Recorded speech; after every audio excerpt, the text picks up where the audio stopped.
Uyghur মুসলিমদের অবস্থাটা কি, কাশ্মীরি মুসলিমদের অবস্থাটা কি?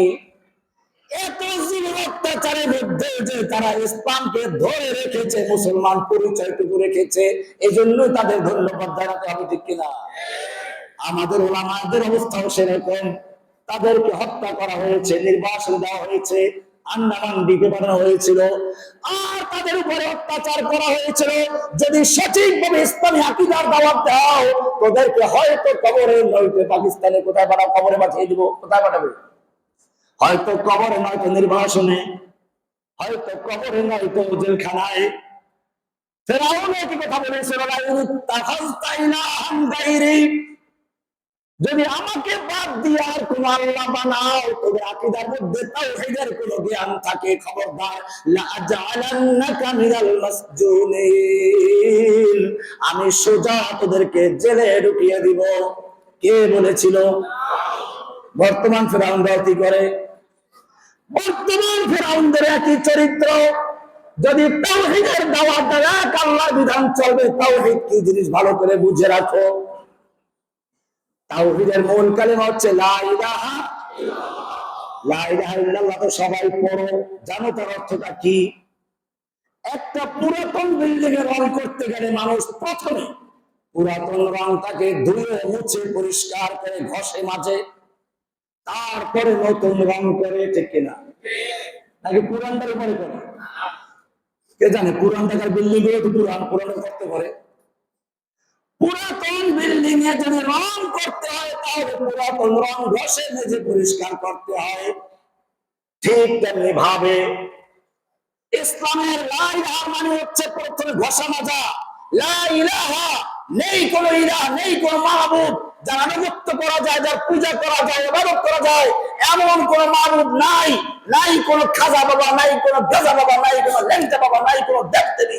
সব কিছু উৎখাত করে দিয়ে এবারে বসাচ্ছে ইল্লাল্লাহ, এক আল্লাহর আনুগত্য চলবে ব্যক্তি জীবনে, পারিবারিক জীবনে, সামাজিক জীবনে, রাষ্ট্রীয় জীবনে, আন্তর্জাতিক জীবনে, ব্যাংকে, আদালতে, সব জায়গায় হুকুম চলবে কার?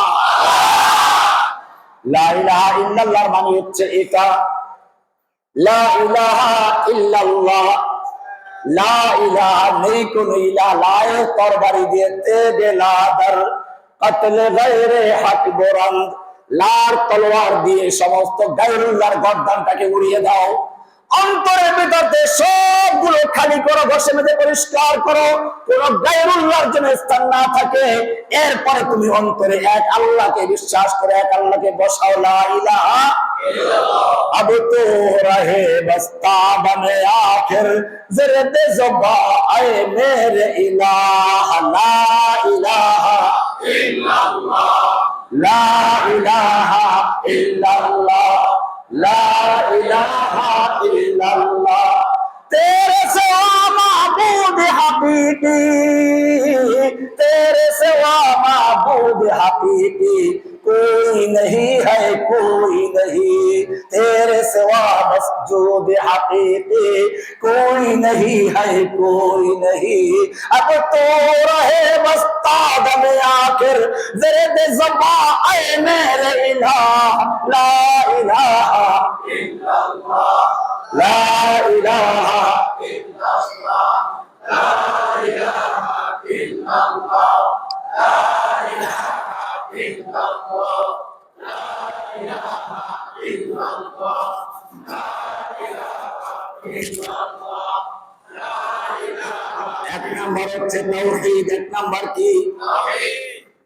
তাওহীদের দাওয়াত দেওয়া যাবে না, কারণ যদি তাওহীদের দাওয়াত স্পষ্ট হয়ে যায়, মুসলিমদের মাঝে যদি তাওহীদের সবক থাকে, তাহলে তারা এক আল্লাহ ছাড়া দুনিয়ার কোন শক্তিকে ভয় করবে না।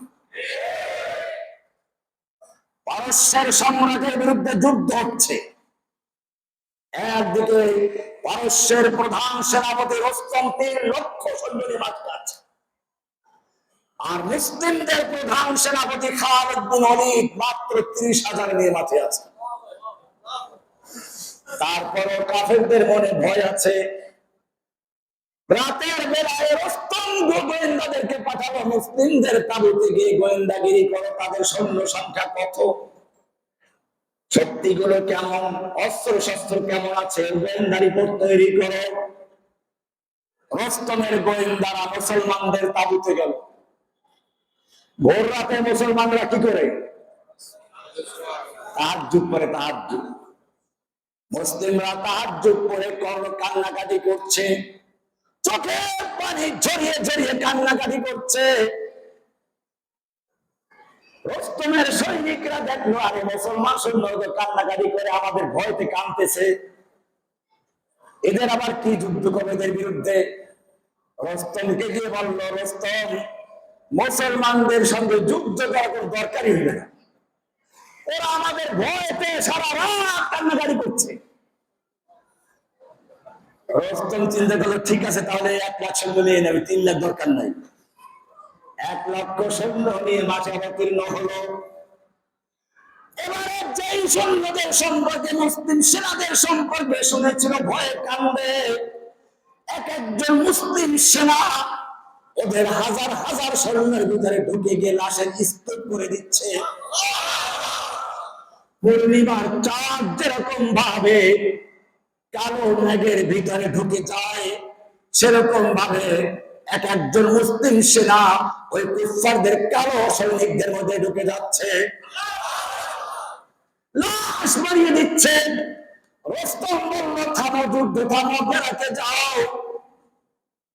এবারে আবার রাতের বেলায় বহুদর্শী, বহু বিচক্ষণ, বহু অভিজ্ঞ গোয়েন্দাদেরকে পাঠানো, যাও মুসলিম তাবুর বাস্তব চিত্র দেখে আসো।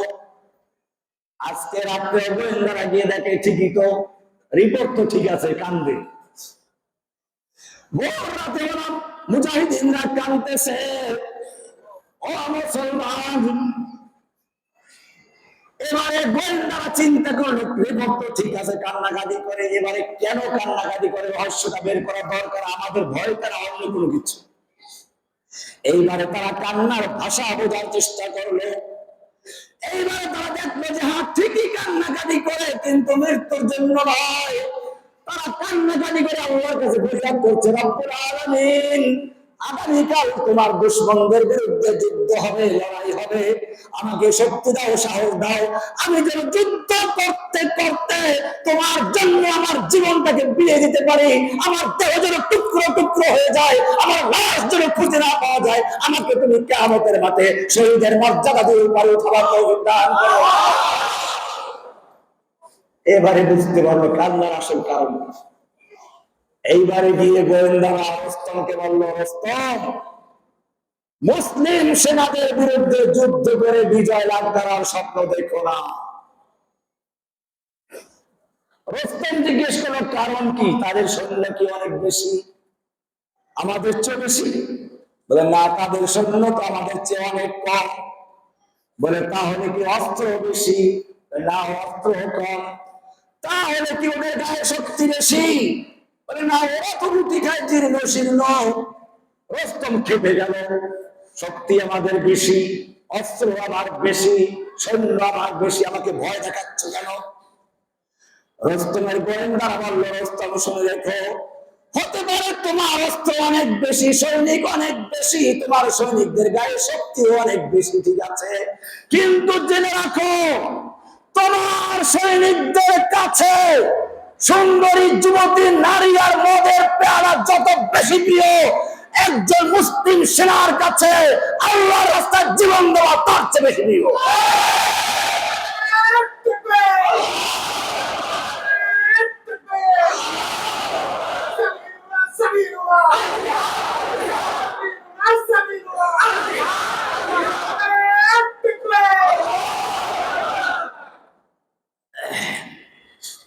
এরপরে তারা মন্তব্য করেছিল, আমরা এমন একবার সৈনিক দেখেছি যারা রাতের বেলায় পুরা বৈরাগী, রাতের বেলায় আল্লাহ ছাড়া কিছু বুঝে না, আর দিনের বেলায় তারা যোদ্ধা হয়ে, দুর্ধর্ষ যোদ্ধা হয়ে যুদ্ধ করে। অমুসলিম যুবকেরা, এটাই হচ্ছে তোমাদের মূল পরিচয়, এটাই হচ্ছে তোমাদের পূর্বপুরুষের পরিচয়। উলাইকা আবাই ফাজিনি বিমিসলিহিম ইযা জামাতনা ইয়া জারিরুল মাজামিউ। এটাই আমাদের পূর্বপুরুষের পরিচয়। वाकिफ तो है इस राज से ये दार रसन भी, वाकिफ तो है इस राज से ये दार रसन भी, हर दौर में तकमील ईमान, हर दौर में तकमील वफा हमसे हुई है। जुगे जुगे আমরা সেই পরীক্ষা দিয়ে এসেছি, ঠিক কিনা? তোমাদের কাজ নয় রাত ভরে মুক্তি পাহারা দেওয়া, তোমাদের কাজ হচ্ছে রাত ভর আল্লাহর দরবারে দাঁড়িয়ে তাহাজ্জুদ পড়া। उनको तहजीब ने हर बंदे से आजाद किया, उनको तहजीब ने हर बंदे से आजाद किया, लेके काबे से सनम खाने में आबाद किया। যাদের কাজ ছিল কাবার দরজায় দাঁড়া পাহারাদারি করা, আজকে সেই যুবকরা কোথায় চলে গেছে? মিলেমিশে চলা নাকি? আল্লাহর নবী যখন তাওহীদের দাওয়াত দেওয়া শুরু করলেন, মক্কার কুফাররা বুঝতে পারলো লা ইলাহা দাওয়াতের মানে কি। আমাদের 360 মূর্তির পূজা অর্চনা চলবে না, আমাদের দেবদেবীর পূজা চলবে না, সব কিছুকে বাতিল করে এক আল্লাহর ইবাদত কায়েম করার চক্রান্ত হচ্ছে ওদের ভাষায়। এজন্য তারা করলো কি, আবু তালেবের কাছে গেল। আবু তালেব, তোমার ভাতিজাকে বলো সে কি চায়। যদি সুন্দরী নারী বিয়ে করতে চায়, আমরা মক্কার সবচেয়ে সুন্দরী নারীটাকে তার কাছে বিয়ে দিয়ে দিব। যদি সে ব্যবসায়ী হতে চায়, আমরা চাঁদা করে তাকে মক্কার সবচেয়ে বড় ব্যবসায়ী বানিয়ে দিব। যদি সে শাসক হতে চায়, আমরা এখনই পরামর্শ করে তাকে মক্কার শাসকের মুকুট তার মাথায় পরিধান করিয়ে দিব। কিন্তু একটা শর্ত, লা ইলাহা ইল্লাল্লাহ দাওয়াত বন্ধ করতে হবে। চাচা আবু তালেব আল্লাহর নবীর কাছে গিয়ে বলল, মুহাম্মদ সাল্লাল্লাহু আলাইহি ওয়াসাল্লাম, এই মক্কার নেতারা তোমার কাছে হাজির। এরা কারা তুমি জানো? এদের পাওয়ার কতটা তুমি জানো? এদের কাছে সেনাবাহিনী আছে, পুলিশ লীগ আছে, কি আছে? এদের ছাত্র লীগ আছে, যুবলীগ আছে, ধর্ষক লীগ আছে, চোর লীগ আছে, পুলিশ লীগ আছে, লুটপাট লীগ আছে, এদের কাছে অস্ত্র আছে। তোমার কাছে কি আছে? তুমি ওদের প্রস্তাবটা মেনে নাও। আল্লাহর নবী কি বলেছিলেন শুনুন। ও চাচা আবু তালেব, ওরা আমাকে দিতে চেয়েছে শুধু এইগুলো না, যদি ওরা আসমানের সূর্যটাকে আমার ডান হাতে দেয়, চন্দ্রটাকে বাম হাতে দেয়, আমি কাল মুহূর্তের জন্য আমার তাওহীদের দাওয়াত বন্ধ করতে পারবো না। এইবারে শুরু হলো দ্বিতীয় প্রস্তাব। আগেরটা চেয়ে জঘন্য। ঠিক আছে, তোমার তাওহীদের দাওয়াত দেওয়া বন্ধ করা দরকার নেই, আমাদের সঙ্গে গন্ডগোল করা দরকার নাই, মিলেমিশে চলি। আমরা তোমাদের মেলায় যাব, তোমাদের মেলায় আমরা যাব, আমাদের পূজায় তোমরা আসবা, তোমাদের ঈদে আমরা যাব, আমাদের পূজায় তোমরা আসবা, মিলেমিশে চলি। প্রস্তাবটা কি? ওই যে একটা স্লোগান দেয় না, কি যেন, ধর্ম যার যার, উৎসব সবার। কেন ভাই? ওরা তো তোমার ঈদের নামাজে যায় না, নামাজ পড়ে ঈদে? হিন্দুরা কি ঈদের নামাজ পড়ে? আপনি পূজার মণ্ডপে কেন যান? ওই ধর্ম যার উৎসব সবার তো হয় না। আসলে স্লোগানটাই বাতিল। ধর্ম যার উৎসবটা, ধর্ম যার উৎসবটা দলিল নাই কোরআন থেকে। আমি প্রত্যেকটা আয়াত দিয়ে বলে দেব ইনশাআল্লাহ। আল্লাহর নবীকে এইবারে প্রস্তাব করা হলো, এত গন্ডগোল করার দরকার নেই, আমরা কিছুদিন তোমার ধর্ম পালন করব, তুমি কিছুদিন আমার ধর্ম পালন করবা। আমরা তোমার এক আল্লাহর ইবাদত কয়েকদিন করব, তুমি আমাদের দেব দেবীর পূজা কয়েকদিন করবা, তুমি আমাদের মন্দিরে যাইবা, আমি তোমার মসজিদে যাব, কোনো সমস্যা নেই, মিলেমিশে চলবো। মক্কার কুফফারদের প্রস্তাব আর বর্তমান নব্যের কুফফারদের প্রস্তাবে কোনো পার্থক্য আছে? এই প্রস্তাবটা আগেরটা আছে জঘন্য, ঠিক কিনা? মনে রাখবেন, কাফেররা বোমা হামলা করলে কিছু মুসলমান মারা যায়, ইসলামের কোনো ক্ষতি হয় না। কি বললাম? ইসলামের কোনো পরিভাষা পরিবর্তন হয় না, ইসলামের কোন আয়াত ধ্বংস হয় না, বরং যুবকদের চেতনা আরো বৃদ্ধি পায়। দেখেন না, ফিলিস্তিনে যুগ যুগ ধরে মারতেছে, ইমান কমছে না বাড়তেছে? ছাত্রদের উদাহরণ দেখেন, এই যে কয়েকদিন আগে গেল, পিচ্ছি বাবা বুলেটের সামনে নিজের বুক থেকে পেতে দিচ্ছে, গুলি করে বোমা হামলা করে কোন আন্দোলনকে দমানো যায় না। ওই যে বললাম ইংরেজরা কি করেছিল জানেন? হোসেন আহমদ মাদানী রাহমাতুল্লাহ আলাইহি দেওবন্দের শাইখুল হাদিস, ইংরেজ বিরোধী আন্দোলন সেফা সারা, ওনার বিরুদ্ধে কারফিউ জারি করা হলো। আমাদেরকে জেলে ঢুকিয়ে দেয় না 90 ইংরেজরা, আমাদের ওস্তাদদেরকেও জেলে ঢুকিয়েছে। আমাদের ওস্তাদ মানে আমাদের পূর্বপুরুষ, আমার সরাসরি ওস্তাদ না, আমি দেওবন্দের ছাত্র, ঠিক আছে, ওনার ছাত্র না, ওনার অনেক আগের লোক, সেই ইংরেজ বিরোধী আন্দোলনের নেতা, ওনার বিরুদ্ধে কারফিউ জারি করা হলো। দেখা মাত্র গুলি। মাওলানা মাদানী রাহমাতুল্লাহ আলাইহি দিল্লির শাহী মসজিদের বিশাল চত্বরের সামনে দাঁড়িয়ে গেলেন, চতুর্দিকে সাদা বন্দুকের দল রাইফেল নিয়ে দাঁড়িয়ে আছে।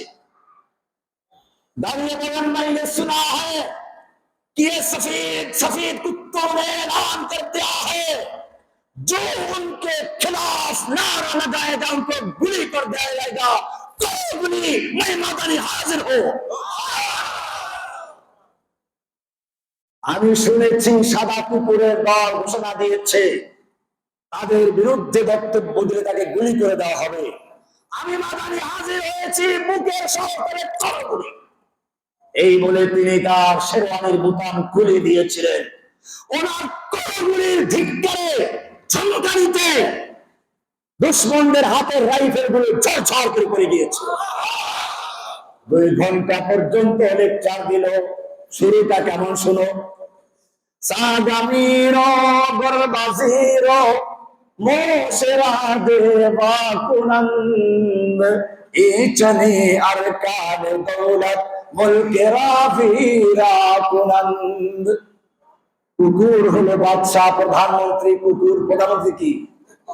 আমি কুকুর বলি না, আমাদের প্রধানমন্ত্রী কেনা ওই গেল জমায় না, মানে ইংরেজরা হিন্দি বলছে, কিন্তু মিল আছে, ঠিক আছে। প্রধানমন্ত্রী হলো কুকুর। প্রধানমন্ত্রী কি? আর অন্য মন্ত্রীরা হলো বিড়াল। কি হলো? আর মন্ত্রী পরিষদ বাদ দিয়ে যে এমপি গুলো আছে তারা হলো ইঁদুর। যে সংসদে ইঁদুর বিড়াল কুকুর থাকে সেই সংসদে লুটপাট করা, কামড়া কামড়ি করা ছাড়া আর কিছুই চলতে পারে না, দেশ চলতে পারে না। ওই সংসদ দিয়ে দেশে বিশৃঙ্খলা তৈরি হয়, মারামারি খোলাখুলি হয়, সন্ত্রাস জঙ্গিবাদ জন্ম দেওয়া হয়। বাংলাদেশের জঙ্গিবাদের মূল জননী, বাংলাদেশের সন্ত্রাসবাদের জননীর নাম হচ্ছে কি? এখন কোন জঙ্গিবাদ আছে? কারণ কি জানেন? বাংলাদেশে জঙ্গিবাদের তকমা দিয়ে যে লোকটা বিদেশি কাফের মুশরিকদের দৃষ্টি আকর্ষণ করার চেষ্টা করেছিল, যে এই দেশের মুসলমানদেরকে জঙ্গিবাদী বলে আখ্যায়িত করে কালারিং করার চেষ্টা করেছিল, এদেশের তাওহীদি জনতার সায়লাবে খড়কুটার মতো দেখে দিল্লি থেকে পালিয়েছে। तौहीद की अमानत सीनों में हमारे आशा नहीं मिटाना नामो निशान हमारा। এইবারে ইংরেজরা কি চেষ্টা করলো? মিলেমিশে চলি। এবং 2 নম্বর কাজ হচ্ছে জিহাদের আয়াতগুলোকে বিকৃত করা, গোলামা। এই জন্য কিছু দালাল তৈরি করলো। কি তৈরি করলো? কি সুন্দর মিল! ইংরেজরা যে দালালগুলো তৈরি করেছিল তার মধ্যে প্রধান দালালের নাম ছিল গোলাম আহমদ কাদিয়ানী। কি নাম? কি নাম ছিল? এই লোকটা সর্বপ্রথম হামলা করেছে তাওহীদের উপরে, তারপরে জিহাদের উপরে। জিহাদ মানে সন্ত্রাস, জিহাদ মানে কি জঙ্গিবাদ। এই কথা প্রথম বলেছে কে? গোলাম আহমদ কাদিয়ানী। ইংরেজরা যেভাবে মুসলিম তরুণদের ভিতর থেকে, যুবকদের বিমান চেতনা থেকে জাতকে ধ্বংস করার জন্য গোলাম আহমদ কাদিয়ানীকে যে কিতাব লিখিয়েছিল, ঠিক তেমনি ভাবে ইংরেজদের দালাল, হিন্দু বৌদ্ধদের দালাল, সমস্ত নাস্তিক মোর্তাদের মা জননী শেখ হাসিনাও এদেশের যুবকদের থেকে তাওহীদের ঈমানি চেতনা ধ্বংস করার জন্য ফরিদউদ্দিন মাসউদ নামক আরেকজন মুস্তাদকে দিয়ে যাদের মধ্যে 1 লাখ ভুয়া মুফতির ফতোয়া তৈরি করেছে। মিল পাওয়া যাচ্ছে। যুগে যুগে দুশমনদের চরিত্র একই আছে। সেই আবু জাহেল, আবুল হাব থেকে শুরু করে ফরিদউদ্দিন মাসউদ পর্যন্ত চরিত্রে মিল আছে কিনা? এবারে মিল হলো মিলেমিশে চলি, মনে আছে না? আল্লাহ রাব্বুল আলামিন এইবার আর খামোশ থাকলেন না, কারণ এটা হচ্ছে ঈমানি চেতনা ধ্বংস করার জন্য জগা খিচুড়ি বানাবার মতো একটা ব্যাপার। সেজন্য প্রতিবাদটা করেছেন কে? ইয়া আইয়ুহাল কাফিরুন, হে নবী আপনি বলুন, ওই মক্কার কাফেরদেরকে প্রস্তাবটা তাদেরকে জানিয়ে দেন, ইয়া আইয়ুহাল কাফিরুন লা আবুদু মা তা'বুদুন, এ কাফেররা শুনে রাখ, তোরা যার পূজা করে আমি তার পূজা করি না, আমি যার ইবাদত করি তোরা তার পূজা করে না, ওয়ালা আনা আবিদুম মা আবাদতুম, আর আমি যার ইবাদত করি তোরা ভবিষ্যতেও তার ইবাদতকারী নও, ওয়ালা আনা আবিদুম মা আবাদতুম, আর তোরা যার ইবাদত করো আমিও তার ভবিষ্যতে ইবাদতকারী নই, এখনো করি না, ভবিষ্যতেও করব না, এখনো করি না। তোদের সাথে আমাদের কোনো মিল নেই, তোরা যার ইবাদত করো আমি তার ইবাদত করি না, করব না, আমি যার ইবাদত করি তোরাও তার ইবাদত করো না, করবি না, লাকুম দীনুকুম ওয়ালিয়া দীন, তোদের দিন তোদের জন্য, তোরা ওটা পালন কর, ওয়ালিয়া দীন, আমার ধর্ম আমার জন্য, তোদের ধর্মের সাথে আমার কোনো মিল নাই। কে বলেছেন? লাকুম দীনুকুম অর্থ বুঝছেন এখন নাকি ওই যে বললো বুখারীর হাদিস? আলেমরা জানে না বুখারীতে আছে লাকুম দীনুকুম ওয়ালিয়া দীন? কি বুখারী বলে, তাহাজ্জুদ বলে, হজ করে, হজ করে ঠিকই আছে, হজ্জে কাবা ভিকিয়া গঙ্গা কাসলান বিলিয়া, কি করলাম? হজ্জে কাবা ভিকিয়া গঙ্গা কাসলান বিলিয়া, খুশ রহে আল্লাহ বিশয়তান বিনারাজ না হো। মক্কায় গিয়ে হজ করে পট্টি লাগায়, কালা পট্টি বাঁধে, বোরকা পরে, আবার কলকাতায় গিয়ে মাথায় সিঁদুর লাগায়,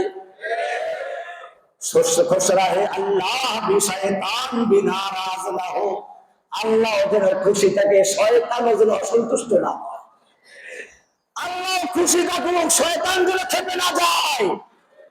এই চরিত্র মুসলমানের না মুনাফিকের? ওলামায়ে কেরামদেরকে ফাঁসি দিয়ে এদেশের তাফসীরকারী ওলামাদেরকে কারাবন্দী করে তাফসীর মাহফিল বন্ধ করে দিয়ে মাদ্রাসাগুলোকে ব্যঙ্গের ছাতা বলে যে উপহাস করেছে, সেই ব্যক্তির তাহাজ্জুদের কোনো মূল্য নাই। এটার দলিল না কোরআন থেকে বলছি না, সব কোরআন থেকে বলবো, ওলামায়ে কেরাম মুখস্থ করে নেন। সূরা নূরের 49 নম্বর আয়াত, আইওয়াল্লাযীনা কাফারু আমালুহুম কাসারাবিন মিকিয়াতিন ইয়াহসাবুহু যামআনু মাআ হাত্তা ইযা জাআহু লাম ইয়াজিদু শাইআ। আল্লাহ তাআলা বলছেন, যারা কাফের, যারা মুরতাদ, এরা যত নেক আমল করে না, কিছু ভালো করে না, হিন্দুরা কিছু ভালো আমল করে না, এই নাস্তিকরা কিছু ভালো কাজ করে না, আল্লাহ তাআলা বলছেন আল্লাযীনা কাফারু, কাফেরদের নেক আমলগুলো আমালুহুম, তাদের যত ভালো কাজ আছে, নেক আমল আছে, কাসারাবিন, ওগুলো মরিচিকা, ওগুলো কি? কাসারাবিন মিকিয়াতিন, মরুভূমিতে বা রাস্তায় পিচ যাওয়া রাস্তাটাকে দেখা যায়, দূর থেকে মনে হয় পানি থই থই করে, ঠিক না? আসলে কি পানি? আল্লাহ বলছেন ইয়াহসাবুহু যামআনু মাআ, তৃষ্ণার্ত লোকেরা ওটাকে পানি মনে করে দৌড় দেয়। যখন তৃষ্ণার্ত লোকেরা পানি মনে করে দৌড় দিয়ে সেখানে যায়, লাম ইয়াজিদহু শাইআ, পানি তো পায় না, উল্টা আরো তাদের পিপাসাটা আগে কম ছিল, দৌড়ে আরো বেশি লাগাইছে পিপাসা। আমার ভাইয়েরা, আল্লাহ তাআলা জানিয়ে দিলেন লাকুম দীনুকুম ওয়ালিয়া দীন, তোদের দিন তোদের, আমাদের দিন। আমাদের একটা দিন আছে কিনা? সেই দিনের সঙ্গে অন্য কোন দিন ধর্মের মিল আছে? এবারে কোরআন থেকে দলিল নাও। ওলামায়ে কেরামদেরকে বলবো প্রত্যেকটা আয়াত নোট করে রাখো। আল্লাহ বলছেন ইন্নাদ-দীনা ইনদাল্লাহিল ইসলাম, আল্লাহর কাছে মনোনীত, আল্লাহর কাছে গ্রহণযোগ্য একমাত্র দিনের নাম কি? দিনের নাম কি? না গণতন্ত্র, সমাজতন্ত্র, রাজতন্ত্র, হিন্দুত্ববাদ, ইহুদিয়াত, নাসরানিয়াত। ইন্নাদ-দীনা ইনদাল্লাহিল ইসলাম, আল্লাহর কাছে গৃহীত দিন, একমাত্র দিনের নাম কি? এবারে বলবেন ঠিক আছে, ইসলাম তো আমরা মানি, মাঝে মধ্যে মন্দিরে যাই, সমস্যা কি? মাঝে মধ্যে আল্লাহ উত্তর দিচ্ছেন, শুনুন ভালো করে। গায়রাল ইসলামি দীনান ফালান ইউকবালা মিনহু ওয়া হুয়া ফিল আখিরাতি মিনাল খাসিরিন, যে ব্যক্তি ইসলাম ছাড়া অন্য কিছু দিয়ে আবার তালাশ করে, অন্য কোন দিন, অন্য কোন ধর্মের কাছে যায়, অন্য কোন ধর্মের মধ্যে কল্যাণ তালাশ করে, মুক্তি খুঁজে বেড়ায়, সে যত বড় আলেম হোক, মুক্তি হোক, মুহাদ্দিস হোক, আবেদ হোক, যে ব্যক্তি তাহাজ্জুদকারী হোক, মুজাহিদ হোক, যত বড় যা কিছু হোক, তার নামাজ, রোজা, হজ, যাকাত, তাসবিহ, তাহলিল, জিহাদ, দান, খয়রাত কোন কিছু গ্রহণ করা হবে না।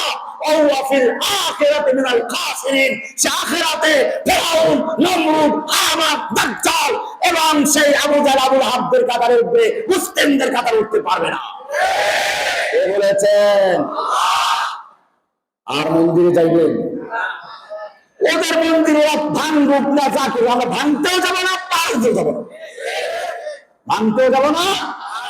ভালো করে বুঝেন, আমার উর্দু পালা ব্যাখ্যা করেন, আমি ভাঙতে বলি নাই, পাহারা দিতে বলি নাই। उनको तहदीब ने हर बंद से आजाद किया, उनको तहदीब ने हर बंद से आजाद किया, लेके काबे से सनम खाने में आबाद किया। আমাদের দিনের নাম কি? ইসলাম ছাড়া অন্য কোন দিনের মধ্যে কল্যাণ পাওয়া যাবে কিনা? আরেকটা হাদিস শুনে, খুব মজার হাদিস। আল্লাহর নবী একদিন বসে আছেন, সাহাবারা বসে আছেন। ওমর ইবনে খাত্তাব রাদিয়াল্লাহু তাআলা তাওরাতের একটা খণ্ড কোথায় পেলেন, পড়লেন, ভালো লাগছে। আল্লাহর নবীর সামনে এসে বলেন, ইয়া রাসূলুল্লাহ, আমরা তাওরাতের মধ্যে অনেক ভালো কথা পাই, একটু পড়ে শোনাই। এই বলে পড়া শুরু করলেন। আল্লাহর নবীর কোনো কথা শুনল না, পড়া শুরু করে নবী কিছু বলেন না। যখন পড়তে লাগলো, আল্লাহর নবীর চেহারা রাগে ক্ষোভে লাল হয়ে যেতে লাগলো। আবু বকর বিষয়টা লক্ষ্য করলেন। আবু বকর বলে উঠলেন, সাকিলাতকা সাওয়াকিলু ইয়া ওমর, সাকিলাতকা সাওয়াকিলু ইয়া ওমর, সাকিলাতকা সাওয়াকিলু ইয়া ওমর। ওমর, তুই যদি মরে যেতিস, ওমর তুই যদি মরে যেতিস, ওমর তুই যদি মরে যেতিস। কি বাবা, কি করলাম? ওমর আজকে উঠলো। তুমি কি দেখো না আল্লাহ নবীর চেহারার দিকে? ওমর তাকিয়ে বুঝতে পারলো আল্লাহ নবী রাগ করেছেন, রাগের ক্ষোভে লাল হয়ে গেছেন। সঙ্গে সঙ্গে নিজের ঈমানকে নবায়ন করলেন, সঙ্গে সঙ্গে ঘোষণা করলেন, রাদিতু বিল্লাহি রাব্বান ওয়া বিল ইসলামি দীনান ওয়া বি মুহাম্মাদিন সাল্লাল্লাহু আলাইহি ওয়াসাল্লাম নাবিয়্যান ওয়া রাসূলা। এবারে আল্লাহর নবী কি বলেন শুনুন। ওমর, তুমি আমার কাছে তাওরাত পাঠ করছো, জেনে রাখো আল্লাহি লাউ কানা মূসা হাইয়ান এই তাওরাত যার উপরে নাযিল হয়েছিল, সেই মূসা নবী যদি আজকে জীবিত থাকতো, ওয়া আদরাকা নবুওয়াতি, আর আমার নবুওয়াত কাল পেত, মা ওয়াসিআহু ইল্লা ইত্তিবাই, তাহলে মূসা নবী পর্যন্ত পরকালে মুক্তি পাওয়ার জন্য আমার ইত্তেবা করা ছাড়া, আমার অনুসরণ করা, মূসা নবী পর্যন্ত পরকালে মুক্তির কোনো পথ খুঁজে পেত না। ইসলাম আসার পরে আর কোন দিন চলবে? আপোষ করা